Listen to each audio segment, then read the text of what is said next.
ठीक है, तो आप लोगों को यहाँ से हम लोग आज जो शुरू करते हैं। पीछे से करवाना आपने, क्या चीज? सर इसके पीछे से करवाना आपने। यहाँ से सर नहीं, तो ये सारी मैंने बता दिया था बेटा, मेरे को सर ये यहाँ बताया था यहाँ लास्ट पे जो atomic number and mass number बताना है, यही से नहीं बताना है। Yes sir. Yes sir. ठीक है, थैंक यू बेटा। अब चलिए, यानी कि आपको बताना है कि एटॉमिक नंबर क्या होता है एंड मास नंबर क्या होता है। ठीक है, अब देखिए, एटॉमिक नंबर का मतलब होता है नंबर ऑफ प्रोटॉन, यानी कि किसी में भी कितने जो है नंबर ऑफ प्रोटॉन पाए जा रहे हैं, उसको एटॉमिक नंबर कहते हैं। अब आपके मन में क्वेश्चन उठना चाहिए कि ठीक है सर, मुझे ये तो समझ में आ गया नंबर ऑफ प्रोटॉन यानी कि एटॉमिक नंबर, क्यों नहीं हम नंबर ऑफ इलेक्ट्रॉन को हम लोगों ने लिया? ठीक है, तो इसका रीजन क्या हो जाता है? सिंपल सा रीजन है। अच्छा, आप लोग में से कोई आंसर जवाब देना चाहेंगे, क्यों नहीं हम जो है नंबर ऑफ इलेक्ट्रॉन को एटॉमिक नंबर के बराबर लेते हैं?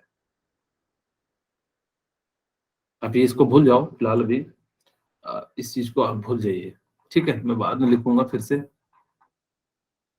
ठीक है, अब बताइए कि हम लोग जो एटॉमिक नंबर जो पढ़ते हैं वो किसके बराबर पढ़ते हैं? नंबर ऑफ प्रोटॉन के इक्वल पढ़ते हैं।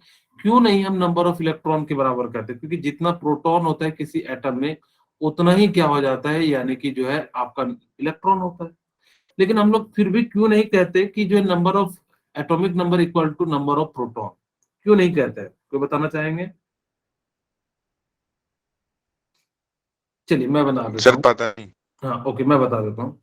यहाँ पे एक्चुअल में हम नंबर ऑफ प्रोटॉन इसलिए लेते हैं क्योंकि नंबर ऑफ प्रोटॉन जो होगा वो क्या करता है, यानी रिएक्शन के दौरान पार्टिसिपेट नहीं करता है। अगर जो रिएक्शन के दौरान पार्टिसिपेट नहीं करेगा तो उनकी वैल्यू लगभग लगभग हर जगह पे कांस्टेंट रहती है। इस कारण से हम लोग क्या करते हैं, नंबर ऑफ प्रोटॉन के इक्वल ले लेते हैं। खैर, आपके मन में क्वेश्चन आएगा, सर जहाँ पे न्यूक्लियर रिएक्शन होते हैं वहां पे प्रोटॉन का ट्रांसफर तो होता है। हाँ, वहां पे प्रोटॉन का यानी कि ट्रांसफर होता है, लेकिन ऐसे बहुत ही कम रिएक्शन होते हैं जो क्या करेगा, यानी कि नंबर ऑफ प्रोटॉन को क्या करेगा, ट्रांसफर करेगा या इधर से उधर करेगा। तो बहुत कम होने के कारण हम लोग आज भी जो यूज करते हैं वो किसको करते हैं, यानी कि atomic number equal to number of proton. लेकिन इन केस कई बार अगर जो आइसोलेटेड केस में हो, number of electron in isolated case, isolated का मतलब होता है कि जब वो क्या हो, कोई इलेक्ट्रॉन ना दे, आइसोलेटेड स्टेट, या गेन करे, तो उस केस में नंबर ऑफ प्रोटॉन जो होगा वो नंबर ऑफ इलेक्ट्रॉन के बराबर हो जाएगा। और नंबर ऑफ इलेक्ट्रॉन को भी आप कह सकते हो एटॉमिक नंबर कह सकते हैं। ठीक है, यहाँ तक अगर जो किन्हीं को कोई दिक्कत हो तो आप लोग जो यानी कि क्या कर सकते हैं, पूछ सकते हैं। अच्छा, इस बैच में बच्चे कम क्यों हो रहे हैं? क्या कोई रीजन है क्या? बहुत कम हो गए हैं। इससे पहले क्लास में कितने इतने थे, 30 के आसपास? सर इतने थे लगभग। इसका रीजन क्या है कि बच्चे कम क्यों हो जा रहे हैं? कि समझ में नहीं आ रहा है, या चीजें जो हैं, या कुछ और प्रॉब्लम है? में आता रिवीजन चला हुआ है। क्या चीज हो रहा है? अच्छा, रिवीजन चला हुआ। रिवीजन हो रहा है। Yes sir. टेस्ट लगे हैं। ठीक है। एक्चुअली बहुत कम हो गया क्योंकि इस बैच की स्ट्रेंथ 60 प्लस रहती थी। टाइम नहीं मिल रहा है। अब यही तो समय है यार, अब इसमें भी नहीं अगर जैसे समय अपनी लाइफ बनाने के लिए मिल रहा है तो फिर चीजें जो है दिक्कत है। खैर कोई बात नहीं, चलिए कम से कम जो आए हैं वो तो पाए। ठीक है, एग्जाम तो बेटा अब कब से मेरे ख्याल से हो चुके हैं, एग्जाम वगैरह भी, तो अगर अब जो है आना चाहते तो आ सकते थे। ठीक है, चलिए कोई बात नहीं, जो आ रहे हैं वो सीखें। एक बार जो है मैं कल की क्लास के पहले जो है एक मैसेज डाल देता हूँ ताकि कि जो है ज्वाइन कर सकें जो भी। ओके, यानी कि एटॉमिक नंबर जो है क्या हो जाएगा, यहाँ पे देखो मास नंबर, ये तो समझ में आ गया कि सर नंबर ऑफ प्रोटॉन को हम लोग क्या करते हैं, एटॉमिक नंबर लेते हैं। Number of electron in isolated state हो जाता है, यानी कि अगर इसका मतलब है कि ना तो कोई इलेक्ट्रॉन गेन कर रहा है ना लॉस कर रहा है, तो इस केस को हम लोग क्या कहते हैं, यानी कि आइसोलेटेड स्टेट कहते हैं। उसके बाद बात करते हैं mass number. Mass number equal to क्या हो जाता है, number of proton plus number of neutron plus number of electron. लेकिन जनरली नंबर ऑफ इलेक्ट्रॉन को आप क्या कर सकते हो, यानी कि छोड़ सकते हो। क्यों? क्योंकि आपको पता है कि एक प्रोटॉन में कितने इलेक्ट्रॉन होते हैं, आपको शायद याद हो तो बताइए। 18, 40, 1840 ठीक है। यानी कि एक प्रोटॉन में कितने इलेक्ट्रॉन आ सकते हैं, यानी कि इसका जो मास है वो 1814 इलेक्ट्रॉन के बराबर हो सकते हैं। जिस कारण से इसका मास जो होता है वो बहुत ही कम होता है, इसीलिए हम लोग इसके मास को क्या कर देते हैं, अवॉइड कर देते हैं। यहां तक मेरे ख्याल से किन्हीं को भी कोई दिक्कत नहीं होगा। मैं इसको रिप्रेजेंट करता हूं कि कैसे इसको रिप्रेजेंट किया जाता है। सबसे पहले मैं एक पेज ऐड कर देता हूं कि कैसे इसको रिप्रेजेंट किया जाता है और कहाँ पे न्यूट्रॉन होता है, कहाँ पे प्रोटॉन होता है। अगर कोई एक्स क्या है, एलिमेंट है, ये एक्स क्या है, एलिमेंट है, तो यहाँ पे आप क्या लिखोगे, जेड, और यहाँ पे क्या लिखोगे, ए। ठीक है, यानी कि yes sir हम्म, अब यानी कि ये जो हो जाएगा, क्या हो जाएगा कि आपके पास यानी कि ए की जो वैल्यू है वो क्या हो जाएगी, इसको हम लोग क्या कहते हैं, एटॉमिक मास कहते हैं। ठीक है, इसको हम लोग क्या कहते हैं, एटॉमिक atomic मास। जेड को हम लोग क्या कहते हैं, atomic number. Atomic number. number ठीक है, यानी इसको हम लोग क्या कहते हैं, एटॉमिक नंबर कहते हैं। जो एटॉमिक मास होता है ना, वो किसके बराबर होता है, कोई बताना चाहेंगे? एटॉमिक number मास, हाँ, number of proton. protons very good. number of number neutrons of proton plus number of neutrons proton plus number of neutron. ठीक है, यानी कि ये जो है हो जाएगा नंबर ऑफ न्यूट्रॉन। तीसरा, आपको एटॉमिक नंबर जो होगा वो क्या हो जाएगा, किसके बराबर नंबर हो ऑफ जाएगा, इलेक्ट्रॉन। नंबर ऑफ प्रोटॉन के बराबर हो जाएगा, नंबर ऑफ प्रोटॉन के बराबर हो जाएगा। खैर, एक चीज और याद, atomic number equal to number of proton equal to number of proton, number of proton. ठीक है, इसको रिप्रेजेंट करने का ये तरीका है, यानी कि एक्स क्या है, एलिमेंट है। अगर कोई भी एलिमेंट होगा तो आप क्या कर सकते हो, इस प्रकार से, यानी कि क्या कर सकते हो, रिप्रेजेंट कर सकते हो। जो न्यूक्लियस होता है उसके अंदर प्रोटॉन और न्यूट्रॉन पाया जाता है, और इलेक्ट्रॉन जो होता है यानी कि क्या हो रहा होता है, यानी कि जो है बाहर घूम रहा होता है। जैसे आप लोगों को मैं पूछूं बहुत ही सिंपल सा क्वेश्चन कि आप मुझे बताओ कि इसके अंदर अगर जो पहले ये एटम था उसका इलेक्ट्रॉन को डबल कर दिए, मास को डबल कर दिए, तो बताओ कि इसका जो नया मास क्या होगा। आप लोग फटाफट से निकालिए, जो है कितना आएगा।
ठीक है, बना लिए,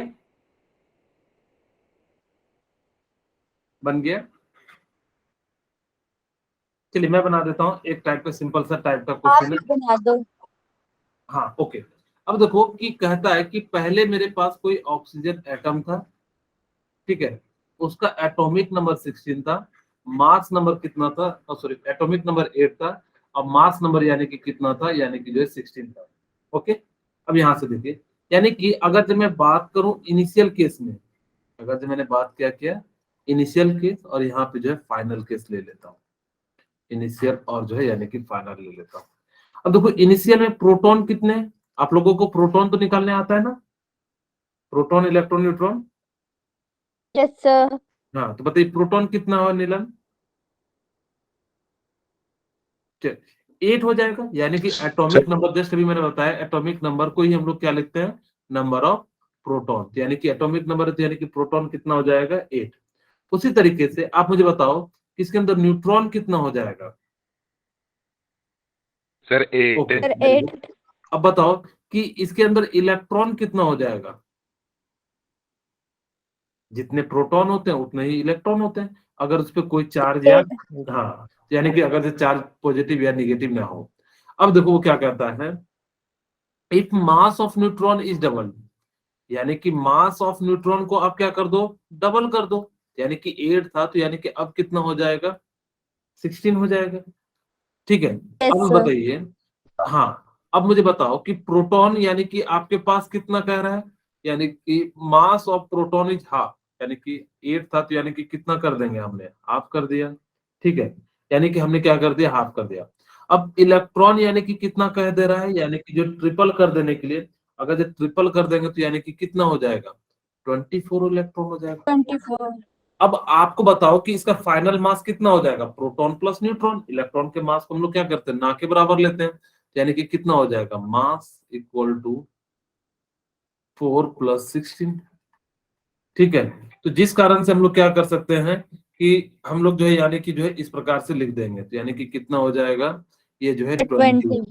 यानी कि क्यों आप कहोगे सर क्या इलेक्ट्रॉन का मास नहीं लेंगे, मैंने बताया कि इलेक्ट्रॉन का मास जो होता है यानी कि क्या होता है, बहुत ही कम होता है, जिस कारण से यानी कि हम लोग क्या करेंगे, ना के बराबर ले लेंगे। ओके, ठीक है, तो यानी कि इस प्रकार से आप क्या कर सकते हो, ये जो है लिख सकते हो। चलिए नेक्स्ट क्वेश्चन आप लोगों को कीजिए कि जैसे मैं कहूं कि मेरे पास एक कंपाउंड है यूरेनियम, ठीक है, यूरेनियम है, और इसको मैं 92 और 238 लिखता हूं। आप मुझे बताओ कि इसके अंदर प्रोटॉन कितने हैं, न्यूट्रॉन कितने हैं, इलेक्ट्रॉन कितने हैं? आप लोग फटाफट से बनाइए, बहुत ही सिंपल सा क्वेश्चन मैं पूछ रहा हूं। Sir proton 52। सर ये 92 है बेटा, है ना 52 नहीं, आप लोगों को 52 दिख रहा है, ये 92 है। Sir sir 92। प्रोटॉन 92 हाँ, यानी कि कितना हो न्यू जाएगा, हाँ, प्रोटॉन आप लोग वेरी गुड, सर यानी कि 92 हो गया। न्यूट्रॉन कितना हो जाएगा, बताइए न्यूट्रॉन कितना हो जाएगा? अब इसमें से आपको सर पता 2 है, 3।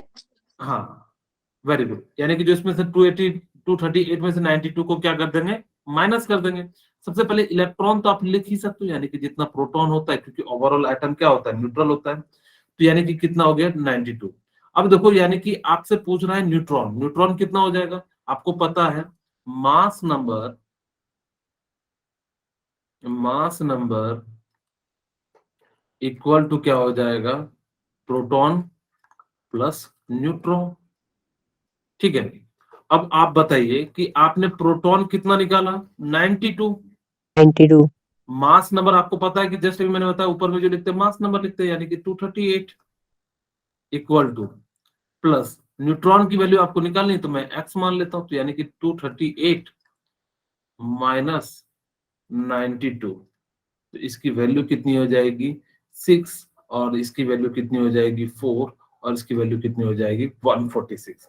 ठीक है, तो यानी कि इसकी वैल्यू कितनी हो गई, 146 हो गई। हाँ, 146। वेरी गुड, तो यानी कि इस प्रकार से आप क्या कर सकते हो कि किसी भी एटम का क्या, हाँ वेरी गुड अंकुश संधू, आप लोगों ने बिल्कुल सही निकाला, यानी कि इलेक्ट्रॉन, प्रोटॉन और न्यूट्रॉन को निकाल सकते हो।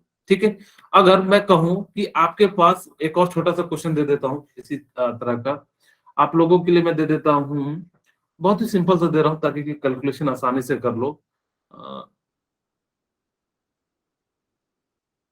क्या दे दूं, थोरियम दे देता हूं, 90 और 234, इसमें प्रोटॉन, न्यूट्रॉन और इलेक्ट्रॉन निकालिए।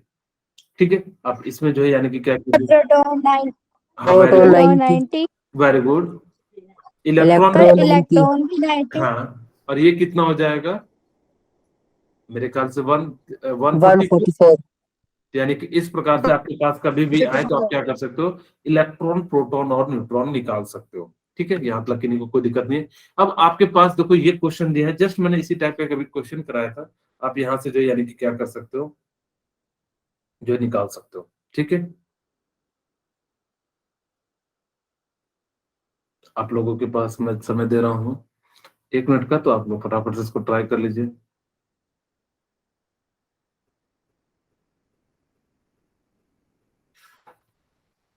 हाय सूर्यांश, कैसे लेट हो गए?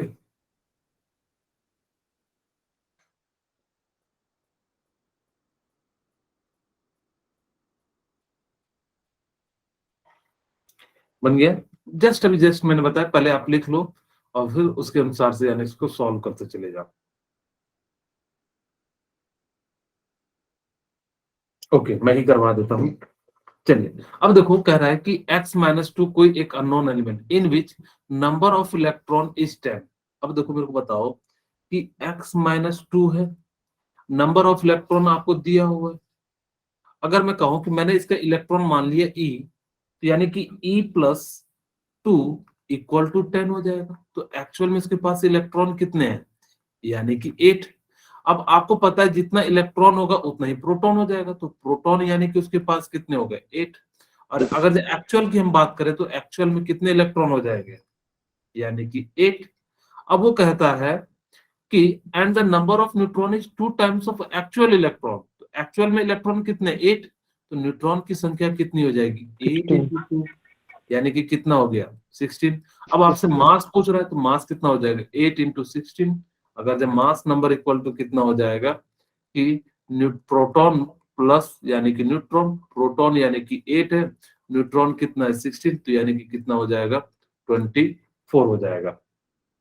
यानी कि इस प्रकार से आप क्या कर सकते हो, यानी कि इसका जो है अब मास नंबर निकाल लिए, प्रोटॉन 8 हो गया, इलेक्ट्रॉन इसका जो है यानी कि कितना हो जाएगा 8 हो जाएगा, न्यूट्रॉन कितना हो जाएगा 16 हो जाएगा। इस प्रकार से आप क्या कर सकते हो, यानी कि जो है निकाल सकते हैं। ठीक है, ओके। चलिए, अब देखो यहाँ पे अब हम लोग जो है यानी कि आपको इस टाइप का अगर जो कभी भी कोई भी क्वेश्चन दिया रहे तो आप जो है इसको निकाल सकते हैं। ठीक है, अब हम लोग जो यानी कि बात करते हैं आप लोगों के लिए, मैं छोटा सा एक आप लोगों को बताता हूँ, आइसोटोप, आइसोटोम और आइसोबार। इसमें बच्चे बहुत ज्यादा कंफ्यूजन कर जाते हैं। ठीक है, तो क्या होता है, कैसे इसको याद रखना, ये छोटी सी ट्रिक है, आपको बहुत मदद मिलेगी। मैं बता रहा हूँ बहुत सारे बच्चे जो है कंफ्यूज होते रहते हैं। ठीक है, यानी कि क्या है, आइसोटोप्स। ठीक है, आप लोग कभी कंफ्यूज होते हो कि नहीं, आइसोटोप्स, आइसोटोन और आइसोबार में? बोलिए। Yes sir. सर नहीं। अब यानी कि आप कंफ्यूज नहीं होगे, यानी कि जब अगर जब आपने मेरी बात याद रख ली तो यानी कि जो है आप कभी भी आप कंफ्यूजन नहीं होगा, आइसोटोप, आइसोबार और आइसोटोन्स। ठीक है, चलिए अब देखो, यानी कि आइसो का मतलब क्या होता है, आइसो का मतलब क्या होता है, यानी कि सेम हो। ठीक है, आइसो का मतलब क्या हो जाता है, सेम होता है। मैं सबकी जगह पे सेम लिख दूं, यानी कि इसका मतलब है सब में कुछ ना कुछ क्या होगा, सेम होगा। यानी कि सब में कुछ ना कुछ क्या होगा, सेम होगा। अब किसमें मास नंबर सेम है, किसमें जो एटॉमिक नंबर सेम है, या किसमें कुछ और सेम है, या न्यूट्रॉन सेम है, ये हम पता करते हैं इस वर्ड से। देखो, आइसो का मतलब तो सेम हो गया, यहाँ पे क्या आ रहा है पी, यहाँ पे क्या आ रहा है Ba, और यहाँ पे क्या आ रहा है, नाइट्रोजन आ रहा है। ठीक है, अगर मैं बात करूं पी से, तो यानी कि पी की क्या हो जाएगा, यानी कि इक्वल टू प्रोटॉन। पी को हम लोग क्या लिख सकते हैं, प्रोटॉन लिख सकते हैं। प्रोटॉन का मतलब क्या होता है, number of proton equal to आप क्या लिख सकते हो, यानी कि एटॉमिक नंबर। Yes sir. इतनी सी बात क्लियर है या नहीं है, यानी कि हम लोग क्या लिख लेंगे, एटॉमिक नंबर लिख लेंगे। ठीक है, इसको शॉर्ट में लिख देता हूँ नंबर को एनओ, ताकि कि आप लोग समझ जाना। ठीक है, यानी कि ये लिख दिया, यानी कि इसका मतलब क्या है, those species which have same atomic number, जिसके पास क्या हो, सेम एटॉमिक नंबर हो but different mass number, it is known as isotope. जैसे कि एग्जांपल देखिए, आपके पास क्या है कि हाइड्रोजन 1 1, ठीक है, और हाइड्रोजन 1 2, और यानी कि क्या हो जाएगा, हाइड्रोजन 1 3 हो जाएगा। ठीक है, चलिए अब यानी कि आपके सामने देखो कि नंबर, एटॉमिक नंबर, तीनों हाइड्रोजन है तो यानी कि 1 1 है, तो यानी कि तीनों का क्या है, यानी कि एटॉमिक नंबर सेम है, तीनों का क्या है, एटॉमिक नंबर सेम है, लेकिन मास नंबर यानी कि तीनों का क्या है, डिफरेंट है। हाँ, तो यानी कि इस टाइप की स्पीसीज को हम लोग क्या कहेंगे, आइसोटॉप्स कहेंगे। बस याद कैसे रखना है कि देखो टॉप्स में यानी कि प्रोटॉन आ रहा है, तो यानी कि क्या हो जाएगा, प्रोटॉन जिसके अंदर सेम हो, इस टाइप के हम लोग क्या कहते हैं। 1 मिनट, बैटरी मेरी लो हो चुकी है। ठीक है।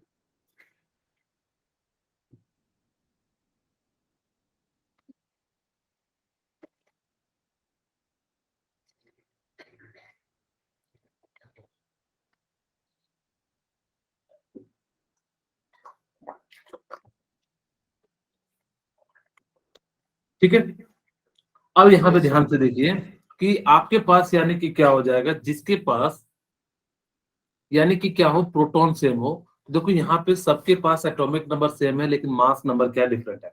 आपको दो तीन चीजें याद रखनी है। पहला, इसको हम लोग क्या कहते हैं, प्रोटेरियम कहते हैं। इसको हम लोग क्या कहते हैं, प्रोटेरियम कहते हैं। ठीक है। दूसरे को हम लोग क्या कहते हैं, यानी कि ड्यूटेरियम कहते हैं। ठीक है, ड्यूटेरियम कहते हैं।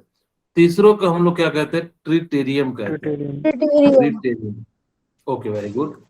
अब देखो आपसे पूछा जाता है कि एक और क्वेश्चन पूछा था जेईई मेंस में कि बताओ कि प्रोटेरियम के पास नंबर ऑफ न्यूट्रॉन कितने होते हैं। आपसे क्वेश्चन पूछा था कि बताओ कि number of neutron in protium is equal to, तो बताओ कितने होंगे। Sir 2 zero. हाँ, वेरी गुड, जीरो होगा बेटा। जीरो। ठीक है, Ankush very good, Satveer zero, thank you.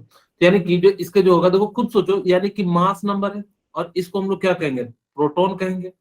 अगर जब प्रोटॉन में से, सॉरी, मास में से प्रोटॉन को माइनस कर देंगे, तो यानी कि इसकी वैल्यू किसके बराबर आ जाएगी, यानी कि न्यूट्रॉन के बराबर आ जाएगी। अगर जब न्यूट्रॉन यानी कि अगर जब 1 में से 1 कराओगे तो यानी कि 0 आ जाएगा, यानी कि यहाँ पे कितना आ जाएगा, 0 आ जाएगा। अगर आपसे पूछ लिया जाए कि बताओ ड्यूटेरियम में नंबर ऑफ न्यूट्रॉन कितने होते हैं, तो आप बताइए कितने होंगे। सर 1। 1। ठीक है, यानी कि कितने हो जाते हैं, 1 हो जाते हैं। तो इस प्रकार से आप लोग निकाल सकते हैं। चाहो तो कार्बन 6 12 भी लिख सकते हो, कार्बन 6 14 लिख सकते हो, ऑक्सीजन 8 16 लिख सकते हो, ऑक्सीजन 8 18 लिख सकते हो, क्लोरीन 35 37 लिख सकते हो। आपकी जो भी इच्छा हो, यानी कि क्या कर सकते हो, यानी कि जो है लिख सकते हैं। बस आपको याद रखना क्या है कि आइसोटोप्स में क्या होता है, जिसके अंदर सेम एटॉमिक नंबर हो बट मास नंबर यानी कि क्या हो, डिफरेंट हो जाए। हाँ, ट्रिटेरियम में 2 जो है यानी न्यूट्रॉन हो जाएंगे। Very good Ashutosh. चलिए अब आइसोबार की बात करते हैं। मैं कलम भी चेंज कर देता हूं। अब देखो बी ए का मतलब क्या हो जाता है, यानी कि हिंदी में इसको हम लोग क्या कहते हैं, वजन कहते हैं। ठीक है, उसको हम लोग क्या कहते हैं, वजन कहते हैं। वजन को इंग्लिश में हम लोग क्या कहते हैं, वेट कहते हैं। ठीक है, अब देखो जिसके अंदर क्या हो, वेट क्या हो, सेम हो। एसओ का मतलब सेम, बीए का मतलब वजन, वजन का इंग्लिश में हम लोग क्या कहते हैं, वेट। जिसके पास क्या हो, वेट सेम हो, इस टाइप के स्पीसीज को हम लोग क्या कहते हैं, यानी कि those species which have mass number is same but atomic number is different, it is known as weight. उसको हम लोग क्या कहेंगे, यानी कि जो है वेट कहेंगे। ठीक है, यहाँ तक किन्हीं को कोई दिक्कत है तो बता दीजिए। ठीक है, अब यहाँ पे यानी कि हाँ, अब देखो जैसे आपके पास क्या हो जाए, यानी कि जिसका वेट सेम हो जाए, जैसे कि आपके पास पता हो, जैसे मैं ले लेता हूं आर्गन 1840 और कैल्शियम 2040। यहाँ पे देखिए दोनों का मास क्या है, सेम है। तो सेम है हाँ, यानी और कि जिस, वेट। हाँ ओके वेरी गुड। यानी कि क्या हो जाएगा कि जिनके पास दोनों का मास यानी कि क्या हो जाएगा, सेम हो जाएगा, इस टाइप के स्पीसीज को आप लोग क्या कहोगे, यानी कि आइसोबार। चाहे तो एटॉमिक नंबर डिफरेंट हो, लेकिन मास नंबर क्या होना चाहिए, सेम होना चाहिए। इस टाइप के स्पीसीज को हम लोग क्या कहते हैं, आइसोबार कहते हैं। ठीक है, अब देखिए आइसोटोन। आइसोटोन में यानी कि क्या है, एन। एन का मतलब क्या होता है, यानी कि न्यूट्रॉन। यानी कि एन का मतलब क्या होता है, यानी कि जो है न्यूट्रॉन। अब यानी कि एन का मतलब क्या हो जाता है, यानी कि न्यूट्रॉन, यानी कि उसके पास क्या हो, सेम न्यूट्रॉन, यानी कि नंबर ऑफ न्यूट्रॉन की संख्या क्या हो जाए, यानी कि सेम हो जाए, तो इस टाइप के स्पीसीज को हम लोग क्या कहेंगे, यानी कि आइसोटॉन्स। यानी कि those species which have same number of neutron but atomic number and mass number is different, such type of species is known as isotones. यहां तक मेरे ख्याल से देखो एग्जांपल से समझिए कि आपने क्या किया, ट्रिटेरियम ले लिया। ट्रिटेरियम ले लिया और हीलियम ले लिया, यानी कि 2 4। अब देखो इसके पास न्यूट्रॉन की संख्या कितनी है, 2, और इसके two. पास भी कितनी है न्यूट्रॉन की संख्या, Sir, 2। two. तो यानी कि इस टाइप के स्पीसीज को हम लोग क्या कहेंगे, आइसोटोन्स कहेंगे। मेरे ख्याल से अब आइसोटोप, आइसोबार, आइसोटोन जो है जल्दी भूलना नहीं, भूलोगे तो दिक्कत हो जाएगी, ठीक है क्या। अब देखो यहाँ पे एग्जांपल भी दिए हैं आइसोटोप जिनका देखो एटॉमिक नंबर सेम है लेकिन मास नंबर क्या डिफरेंट है। नाइट्रोजन हो गया 15, यूरेनियम हो गया, तो इस प्रकार से आप क्या कर सकते हो, सल्फर हो गया। तो देखो सबका एटॉमिक नंबर सेम है but mass number is different है। इस टाइप के स्पीसीज को हम लोग क्या कहते हैं, आइसोटोप्स। आपको ध्यान रखना है कि आइसो इलेक्ट्रॉनिक्स बहुत ज्यादा इंपॉर्टेंट है। ये लगातार पिछले 2-3 साल से जो है पूछ रहा है। तो आपको इस चीज को यानी कि काफी ध्यान से यानी कि क्या रखना पड़ेगा, याद रखना पड़ेगा। अब देखो यानी कि आइसो इलेक्ट्रॉनिक्स का मतलब क्या होता है, यहाँ पे ध्यान से देखिएगा कि जिनके पास, मैं यहाँ पे लिख के आपको समझा देता हूँ, वैसे तो आगे भी आएगा लेकिन अभी भी मैं समझा दे रहा हूँ। आइसो इलेक्ट्रॉनिक, ठीक है, यानी कि आइसो का मतलब हो गया सेम, इलेक्ट्रॉनिक्स का मतलब क्या हो गया, यानी कि इलेक्ट्रॉन, यानी कि जिसके पास क्या हो जाएगा, नंबर ऑफ इलेक्ट्रॉन क्या होगा, सेम होगा। इस टाइप के स्पीसीज को हम लोग क्या कहते हैं, आइसो इलेक्ट्रॉनिक्स कहते हैं। जैसे आप लोगों के लिए एग्जांपल देता हूं, मेरे को बताओ क्या Na+ और मैं कह दूं ऑक्सीजन -2, क्या ये दोनों आइसो इलेक्ट्रॉनिक्स है या नहीं। आपको बताना है कि इसके पास इलेक्ट्रॉन कितने हैं। अब बताइए इसके पास इलेक्ट्रॉन कितने हैं, इसके पास इलेक्ट्रॉन कितने हैं, कोई बताना चाहेंगे। वेरी गुड, ओके, 1, हाँ 10। यानी कि यहाँ पे देखो कितने हैं, 10 है, और यहाँ पे भी कितने हैं, यानी कि 10 है, ठीक है। यानी कि इस प्रकार से यानी कि 10 है। हाँ, तो यानी कि क्या हो गया कि अगर जो दोनों के पास इलेक्ट्रॉन सेम है तो इस टाइप के स्पीसीज को हम लोग क्या कहेंगे, आइसो इलेक्ट्रॉनिक्स स्पीसीज कहेंगे, ठीक है। मेरे ख्याल से ये बात समझ में आ गई होगी। अब आप लोगों को ये सारी चीजें याद रखना। देखो आइसोबार, आइसोटोन्स क्या हो जाते हैं। देखो अगर आइसो बार है तो यानी कि बार मतलब वजन जिसका वेट सेम होगा, देखो मास सबका सेम है, बट एटॉमिक नंबर और जो है प्रोटॉन, तो ये सारे क्या हो जाएंगे, डिफरेंट हो जाएंगे। इस टाइप के स्पीसीज को हम लोग क्या कहते हैं, आइसोबार। आइसोटोन्स में क्या होगा, जिसके अंदर नंबर ऑफ न्यूट्रॉन देखो यानी कि सेम हो जाएंगे, बाकी चीजें जो है डिफरेंट हो जाएंगी। इस टाइप के स्पीसीज को आप लोग क्या कहोगे, यानी कि आइसोटोन। आप एक बार जो इसको देखोगे तो यानी कि आपको क्लियर हो जाएगा। मैं एक एग्जांपल लेके आपको समझा देता हूँ आइसोटोन का। सल्फर 16 और 36, और यहाँ पे ले लेता हूँ और जो है ले लेता हूं मैं 17 37, ठीक है। अब देखो यहाँ पे आप माइनस कर दोगे 36 में, तो यानी कि कितना आ जाएगा न्यूट्रॉन, यानी कि जो है 20 हो जाएगा। और यहाँ पे भी देखो माइनस करोगे तो यानी कि न्यूट्रॉन कितना आ जाएगा, 20 आ जाएगा। यानी कि जिसके पास नंबर ऑफ न्यूट्रॉन सेम हो जाएंगे, इस टाइप के स्पीसीज को हम लोग क्या कहते हैं, यानी कि आइसोटोन्स। याद रखने का तरीका भी बता दिया, ठीक है। आइसो इलेक्ट्रॉनिक्स जैसे क्या हो जाता है कि यानी कि आपके पास, यानी कि जिसके पास क्या हो, नंबर ऑफ इलेक्ट्रॉन सेम होंगे, इस टाइप के स्पीसीज को आप लोग क्या कहोगे, आइसो इलेक्ट्रॉनिक्स, जैसे बताया। चलो जैसे मैं एक क्वेश्चन पूछता हूँ, मेरे को बताओ क्या NH3 और Na+, क्या ये आइसो इलेक्ट्रॉनिक्स है या नहीं है।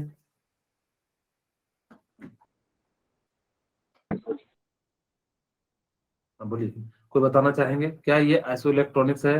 हाँ okay, very thank you. Yes, sir. हाँ ठीक है। सर कैसे है, देखिए ये ध्यान से देखिए, नाइट्रोजन के पास कितने इलेक्ट्रॉन होते हैं, 7। हाइड्रोजन के पास कितने होते हैं, 1 × 3, तो यानी One. कि 3। और यहाँ पे सोडियम के पास 11 होता है, और एक इन्होंने माइनस कर दिया, तो यानी कि कितना हो जाएगा, 10। 10. और यानी कि दोनों के पास 10। अगर जो दोनों के पास सेम है तो यानी कि क्या हो जाएगा, ये आइसो इलेक्ट्रॉनिक्स हो जाएगा। चलिए आप बताइए CO2 और N2O, क्या ये आइसो इलेक्ट्रॉनिक्स है। अगर जो नंबर ऑफ इलेक्ट्रॉन सेम होंगे तो आइसो इलेक्ट्रॉनिक्स होंगे, अगर जो नहीं होंगे तो ये क्या हो जाएंगे, iso. Okay Yes, sir. Okay, ठीक है।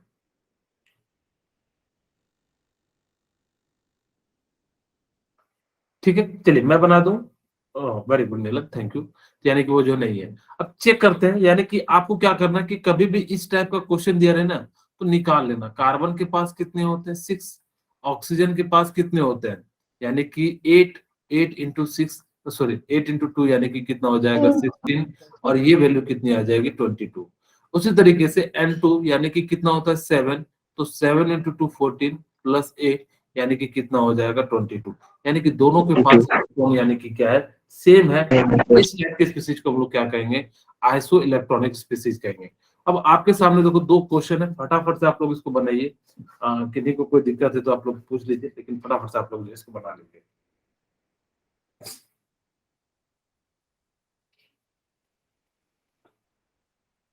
बहुत ही आसान सा क्वेश्चन है।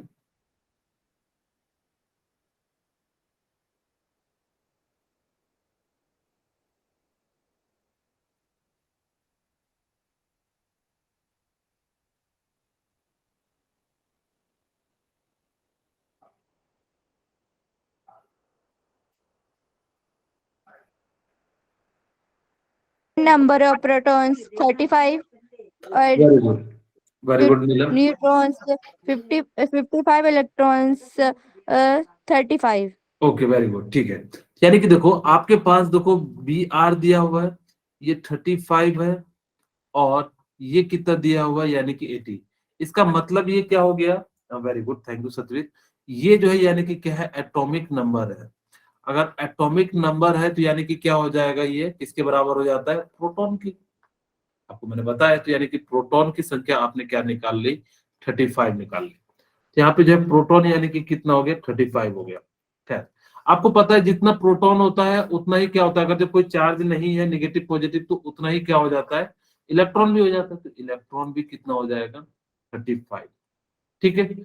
अब देखो यानी कि आपसे पूछा है न्यूट्रॉन, आपको पता है कि अगर मास नंबर में प्रोटॉन की संख्या माइनस कर देंगे तो यानी कि क्या निकल जाएगा, यानी कि न्यूट्रॉन निकल जाएगा। तो यानी कि कितना हो जाएगा, 45। यानी कि इसका राइट आंसर क्या हो जाएगा, proton 35, electron 35, neutron 45। Second question बनाइए आप लोग। ये अच्छा सा क्वेश्चन है, आप लोग ट्राई कीजिए ताकि नेगेटिव पॉजिटिव का केस आपको समझ में आ जाए।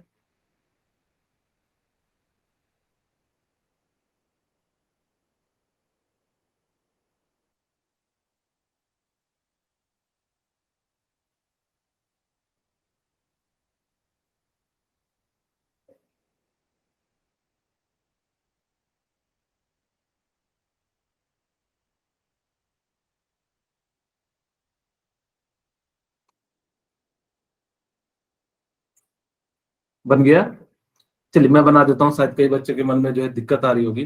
देखो मेरे को क्या क्या दिया है ना, मैं वो चीजें लिख लेता हूँ। जो जो चीजें मुझे दिया हुआ है वो क्या क्या दिया हुआ है, कि इलेक्ट्रॉन दिया हुआ है, प्रोटॉन दिया हुआ है, एंड न्यूट्रॉन दिया हुआ है। 16 आ रहा है सर, इसका आंसर 16 आ रहा है। ओके चलिए ठीक है, देखते हैं। यानी कि आपको बेसिकली सिंबल के साथ लिखना था। इलेक्ट्रॉन देखो कितना दिया हुआ है, जैसे दिया हुआ वैसे लिख देते हैं, यानी कि 18। Okay very good. और यानी कि यहाँ पे कितना दिया हुआ है, 16, और न्यूट्रॉन कितना दिया हुआ है, 16।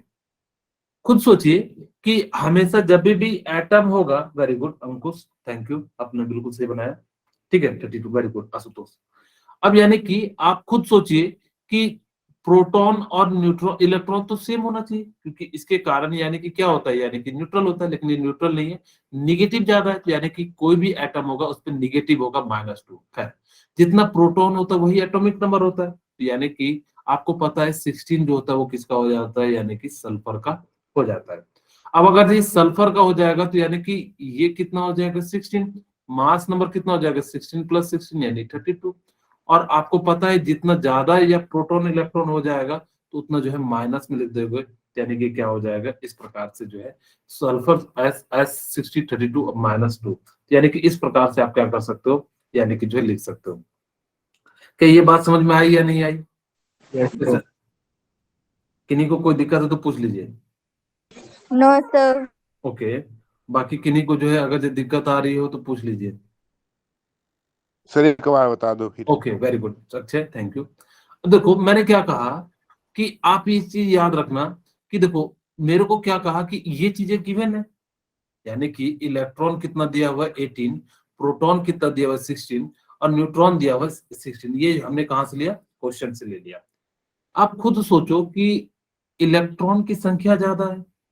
अगर इलेक्ट्रॉन की संख्या ज्यादा है, इसका मतलब है कि उस पे ओवरऑल इलेक्ट्रॉन ज्यादा होगा, तो यानी इलेक्ट्रॉन नेगेटिव चार्ज कैरी ज्यादा कर रहा होगा। खैर हमें पता है कि जो एटॉमिक नंबर होता है वो प्रोटॉन के हिसाब से लिखते हैं, तो हमने कहा कि भाई प्रोटॉन के हिसाब से हमने क्या कर दिया, एटॉमिक नंबर सल्फर 16 लिख दिया। जो प्रोटॉन ना होता है वही नीचे में लिखते हैं यानी कि 16। ऊपर मास नंबर होता है तो यानी कि प्रोटॉन प्लस न्यूट्रॉन, प्रोटॉन और न्यूट्रॉन की वैल्यू 16 प्लस 16 कितनी हो जाएगी, 32। खैर 32। अब हमें यानी कि लिखना है यानी कि इस पे कैसा चार्ज होगा, क्योंकि सेम चीजें तो है नहीं, तो यानी कि अगर जो आप 18 में से 16 जो वैल्यू ज्यादा होगी उसको आप क्या कर सकते हो निगेटिव के साथ, अगर जो इलेक्ट्रॉन है तो यानी कि इसको माइनस लिख लेना, प्रोटॉन है तो उसको प्लस लिख लेना, और जो वैल्यू आएगी यहाँ से देखो -2, तो यानी इस पे चार्ज क्या हो जाएगा, -2। तो यानी कि इस प्रकार से आप लोग क्या कर सकते हो, इसकी वैल्यू लिख सकते हो। यहाँ तक किन्हीं को कोई दिक्कत है तो आप लोग पूछ सकते हैं, किन्हीं को नो सर। आगे बढ़ जाए। हाँ सर। चलिए अब आपके सामने एक केस आता है कि वो आइसोडाइफर वाला, ठीक है, यानी कि जो है क्या आ जाता है, आइसोडाइफर का केस आ जाता है। ठीक है, मैं इसको यहीं पे मिटा के जो है आप लोगों को समझा देता हूं। ठीक है, अब ध्यान से देखिए कि आइसोडाइफर्स का मतलब क्या होता है, यानी कि ऐसा स्पीशीज जिसके अंदर न्यूट्रॉन और प्रोटॉन का डिफरेंस क्या होना चाहिए, सेम होना चाहिए। कहोगे सर ये क्या हो गया, यानी कि किसके अंदर यानी कि न्यूट्रॉन और प्रोटॉन का डिफरेंस सेम होगा। जैसे अभी देखिए मैं यहाँ पे दिखाऊं कि अगर मैंने क्या करा कि यहाँ पे जो है मैंने लिया यूरेनियम का केस, ठीक है, यहाँ पे मैंने क्या ले लिया, यूरेनियम का केस ले लिया 92 और 238। वैसे इसको 3 तरीके से लिखा जाता है, मैंने शायद आपको बताया नहीं कि किन किन तरीके से लिखा जाता है। मैं यहाँ पे एक चीज बता देता हूँ, सिंबल एक ही तरीके से बताया, ओके कोई बात नहीं। मैं इस पेज पे जो है इन 3 तरीके से जो है कैसे कैसे लिखा जाता है एलिमेंट को रिप्रेजेंटेशन। एक तो आप लोगों को जो है मैंने बता दिया कि यहाँ पे आप क्या करोगे जेड और यहाँ पे ए लिखोगे। दूसरा तरीका होता है आप क्या करोगे यानी कि जेड और ए लिखोगे। तीसरा तरीका है आप क्या लिखोगे, जेड और ए। इन 3 तरीके से आप क्या कर सकते हो, एलिमेंट को यानी कि रिप्रेजेंट कर सकते हो यानी कि सिंबॉलिक फॉर्म में। लेकिन एनसीईआरटी जो होती है वो ये फॉलो करती है। आप कहोगे सर यही क्यों फॉलो करती है, इसमें लॉजिक है, क्योंकि इसके अंदर आपके पास अगर जब निगेटिव पॉजिटिव चार्ज है तो यहाँ पे जगह है, स्पेस है, आप यहाँ पे क्या कर सकते हो इसको जो है लिख सकते हो, जिस कारण से है। लेकिन अगर जब किसी पे कोई चार्ज नहीं हो तो आप ये वाला भी प्रिफर कर सकते हो, कई जगह पे इसको मिलेगा। तो आपकी इच्छा जौन से आपको इच्छा हो तो आप उस तरीके का यूज कर सकते हो। लेकिन अपनी एनसीईआरटी बुक जो है यानी कि इस चीज को फॉलो करती है। क्यों करती है, क्योंकि इसके अंदर जो है एटॉमिक नंबर, मास नंबर और जो है यानी कि चार्ज को भी हम लोग क्या कर सकते हैं, आसानी से जो है रिप्रेजेंट कर सकते हैं। इसीलिए हम लोग क्या करते हैं, इस प्रकार से इसको लिखा जाता है।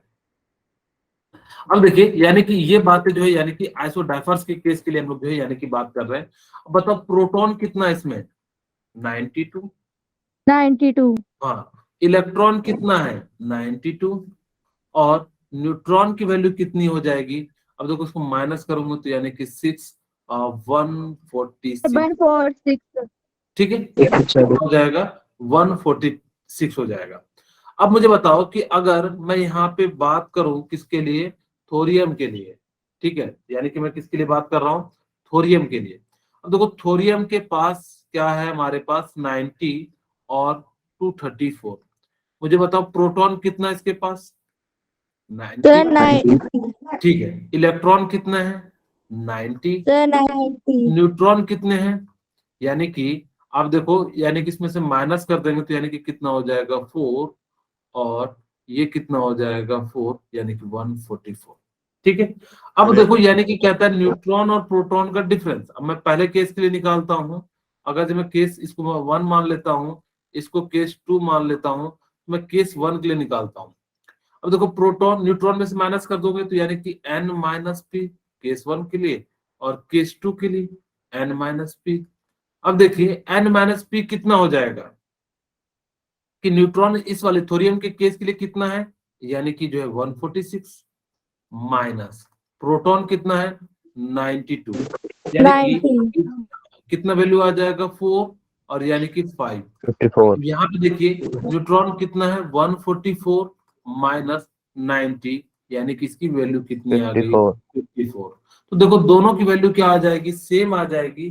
तो इस टाइप के स्पीशीज को हम लोग क्या कहेंगे, यानी कि आइसोडाइफर। जैसे एक और एग्जांपल आप लोगों के लिए मैं दिखा देता हूँ। ओहो, मैंने पेज क्यों ऐड कर दिया, चलिए कोई बात नहीं। आपके सामने है बोरोन 5 11 एंड कार्बन 6 13। अब बताओ क्या ये आइसोडाइफर्स है या नहीं है?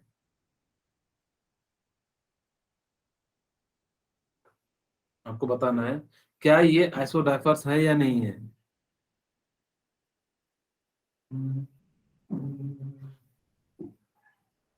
Okay, very good, thank you. चलिए आप निकाल भी सकते हैं, यानी कि यहाँ पे प्रोटॉन 5 है, न्यूट्रॉन कितना है 6 है, इलेक्ट्रॉन कितना है यानी कि 5 है।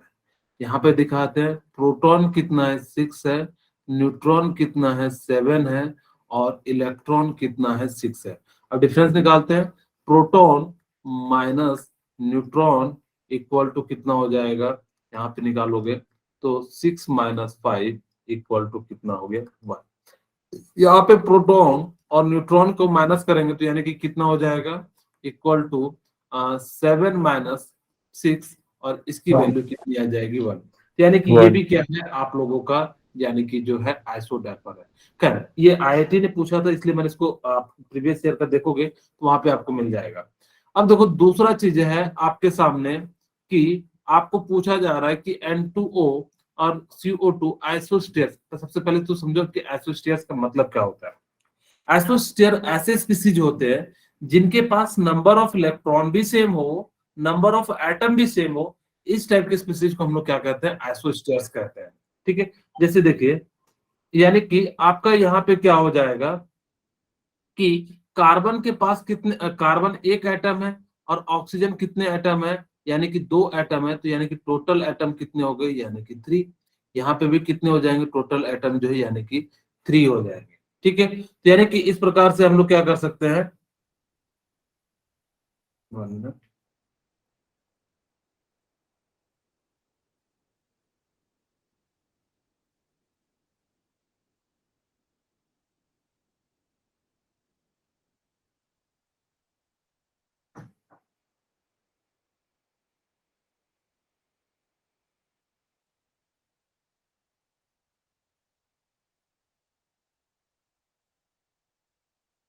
ठीक है, चलिए, यानी कि आपके सामने यानी कि क्या है कि इस प्रकार से यानी कि हम लोग क्या कर सकते हैं, यहाँ पे जो है यानी कि ले सकते हैं। तो यानी कि यहाँ पे भी एटम 3 है, यहाँ पे भी क्या है, एटम 3 है। अब इसकी इलेक्ट्रॉन अभी जस्ट मैंने यानी कि क्या कहा था कि इसका इलेक्ट्रॉन कार्बन का कितना हो जाएगा 6, और ऑक्सीजन का कितना हो जाएगा 8 इंटू 6, Yes, sir. यानी कि कितना हो जाएगा 22। 16. यानी कि इसका कितना हो जाएगा 22 एटम इलेक्ट्रॉन, और यहाँ पे भी निकालोगे तो यानी कि कितना निकल जाएगा 22 इलेक्ट्रॉन। यानी कि इस 22 टाइप के स्पेस electron. को हम लोग क्या कहते हैं, आइसोस्टेयर्स कहते हैं। ये याद रखना, कई बार पूछा गया तो आप लोगों के लिए। खैर जब पूछा जाता है तो यानी कि बच्चों को यही नहीं समझ में आता है आइसोडाइफर्स का मतलब क्या हो जाता है, तो उस समय वो गलती कर देते हैं क्योंकि उन्होंने कभी पढ़ा नहीं होता है। ठीक है, यहाँ तक किन्हीं को कोई दिक्कत है तो बताइए। ठीक है, अब यहाँ पे देखो, आप लोगों के लिए एक क्वेश्चन है, आप इस क्वेश्चन को ट्राई कीजिए। वैसे तो बिल्कुल आसान सा क्वेश्चन है, आप लोग 1 मिनट इसको जो है ट्राई कर सकते हैं।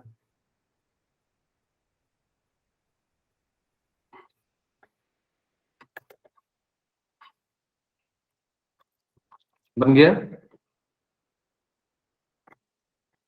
क्वेश्चन, बना या नहीं बना? बहुत ही आसान सा है आप लोगों के लिए, प्रीवियस ईयर का क्वेश्चन है। आप सर लोग इसको कर फटाफट। रहे हैं अभी। हाँ ओके, थैंक यू, करिए।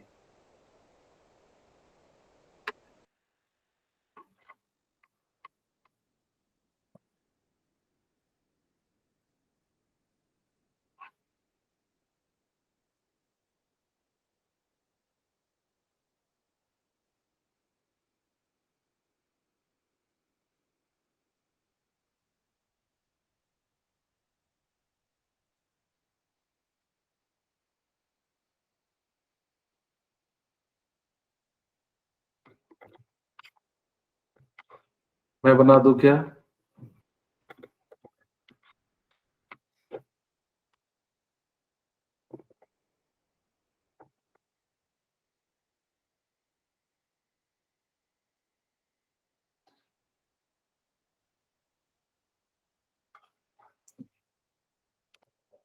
जल्दी से बनाइए, फिर मैं आप लोगों को एक शायरी सुनाता हूँ।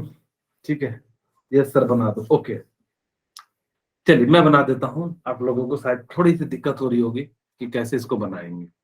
यहाँ पे कुछ भी नहीं दिया है। खैर यहाँ पे दिया है नाइट्रोजन दिया हुआ है, तो यानी कि मैं नाइट्रोजन का, आप लोगों को पता है, यानी कि 7 और यानी कि 14 लिख देता हूँ। अब चलिए यानी कि इनिशियल केस लेते हैं। इनिशियल केस में यानी कि क्या हो जाएगा, प्रोटॉन जो है यानी कि 7 है, इलेक्ट्रॉन यानी कि 7 है, न्यूट्रॉन भी यानी कि जो है 7 है। खैर कोई दिक्कत ही नहीं है। फाइनल केस यानी कि जो है आफ्टर चेंजिंग, कहते हैं mass of neutron is double, proton electron neutron. कह रहा है कि मास ऑफ न्यूट्रॉन को हमने क्या कर दिया, डबल कर दिया। तो डबल कर दोगे तो यानी कि कितना हो जाएगा, 14।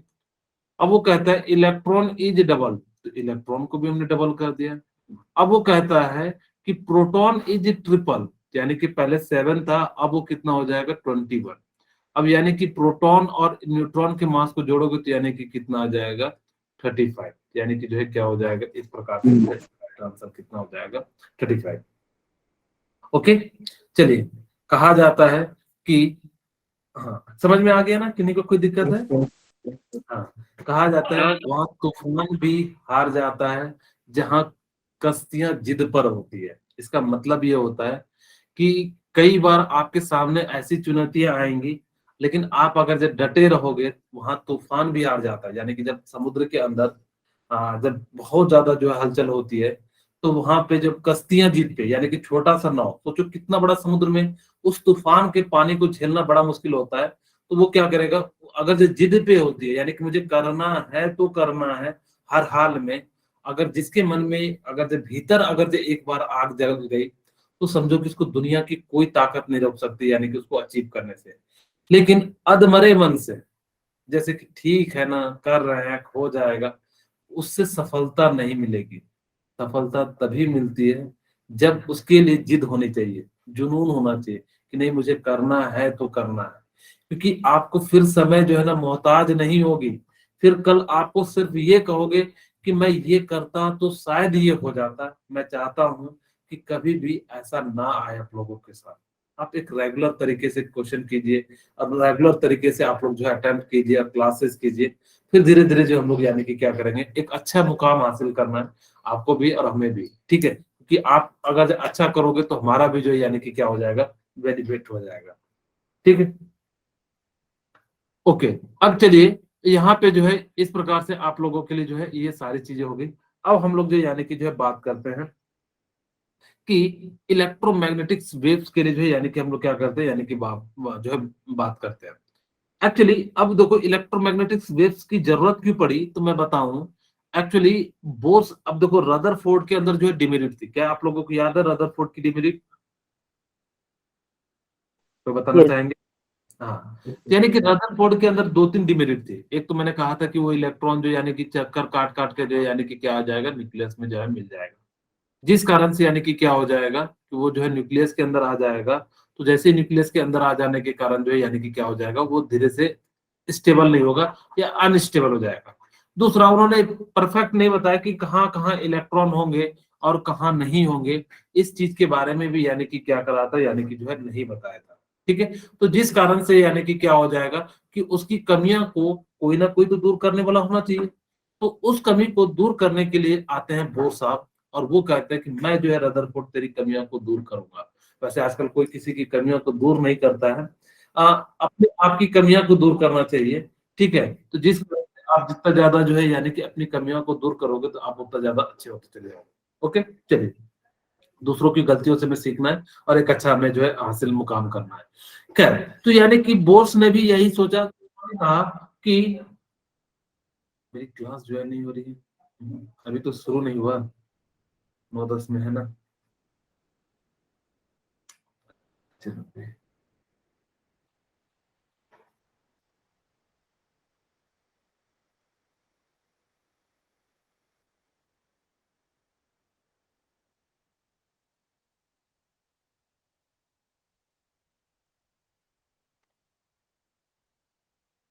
1 मिनट,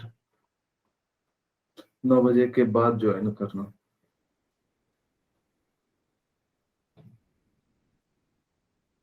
ठीक है, यानी कि अब आपके सामने यानी कि जो है बोर्स ने क्या करा कि उन्होंने सोचा कि यानी कि हम लोग क्या करेंगे कि इस प्रकार से यानी कि जो है हम लोग जो है डेवलप करेंगे। लेकिन उनके सामने समस्या क्या कि उन्होंने उस समय तो यानी कि जो है क्या चीजें हो रही है तो यानी कि क्या कैसे पता लगेगा। इसके लिए इन्होंने क्या करा कि जो उस समय हो रही थी उनके डेवलपमेंट के बारे में पढ़ना शुरू कर दिया। उस समय तक लोगों को ये पता लग गया था जो लाइट है वो डुअल नेचर शो करता है। कौन कौन सा नेचर शो करता है, क्या कोई आप बताना चाहोगे? कौन कौन सा? एक पार्टिकल नेचर, दूसरा कौन सा नेचर शो करता है? Wave nature. ठीक है, यानी कि कौन सा नेचर शो करता है? एक पार्टिकल नेचर और एक जो है यानी कि क्या करता है? वेव नेचर शो करता है। क्या मेरी बात समझ में आ रही है या नहीं आ रही है? तो बोलिए। Yes, sir. Yes, हाँ sir. हाँ, यानी कि जो Yes, sir. हाँ, यानी कि जो भी ये शो करते हैं तो यानी कि क्या करते हैं, यानी कि इलेक्ट्रोमैग्नेटिक जो लाइट होते हैं वो डुअल नेचर को शो करते हैं। एक तो क्या नेचर शो करते हैं? वेव नेचर को शो करते हैं और दूसरा जो होता है यानी कि पार्टिकल नेचर को शो करते हैं। ठीक है, यानी कि एक जो है यानी कि किस नेचर को शो करते हैं? वेव नेचर को। दूसरा जो हम लोग शो करते हैं वो किस नेचर को शो करते हैं? यानी कि पार्टिकल नेचर को यानी कि शो करते हैं। अब आपको पता है वेव नेचर कहाँ कहाँ शो करता है। जैसे लाइट जो है आप रिफ्लेक्शन की केस पढ़ते हो तो वेव नेचर पढ़ते हो, या फिर इंटरफेरेंस पढ़ते हो तो वेव नेचर पढ़ते हो, पोलराइजेशन पढ़ते हो तो यानी कि क्या पढ़ते हो? वेव नेचर पढ़ते हो।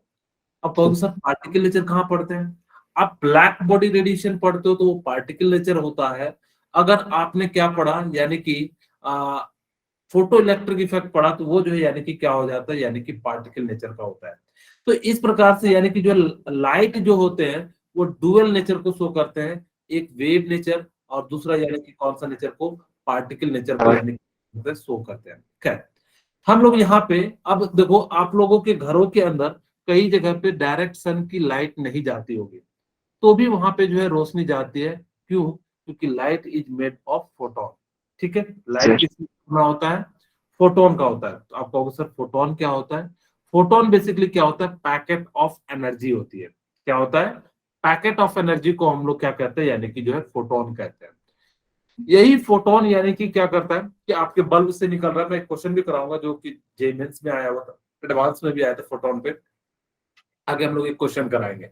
तो जैसे मान लो कि पूछा जाता है कि पर सेकंड यानी कि कितने फोटोन जो है यानी कि मेरे से आके टकरा रहे हैं। आप जिस भी रूम में होंगे जहां से भी बल्ब जल रहा होगा वहां बेसिकली क्या हो रहा होगा कि जो है सो हम लोग जो है यानी कि कितने जो है फोटोन जो है टकरा रहे हैं। इस टाइप के क्वेश्चन आएंगे। खैर, आपको बस अभी क्या याद रखना है कि जो लाइट जो होती है वो डुअल नेचर को शो करती है, एक वेव नेचर को, दूसरा कौन से नेचर को? पार्टिकल नेचर को शो करती है। वेव नेचर का मतलब क्या होता है? जैसे कि जो है आप लोगों का इंटरफेरेंस, रिफ्लेक्शन, पोलराइजेशन, ये सारे वेव नेचर को शो करते हैं। पार्टिकल नेचर यानी कि कौन शो करता है? यानी कि जो है जैसे कि photo electric effect and black body radiation जो है यानी कि क्या करता है? ये जो है यानी कि शो करता है। ठीक है, मैं आज यहीं पे रखता हूँ, फिर नेक्स्ट क्लास में हम लोग आगे बात करेंगे। किन्हीं को कोई दिक्कत हो तो आप लोग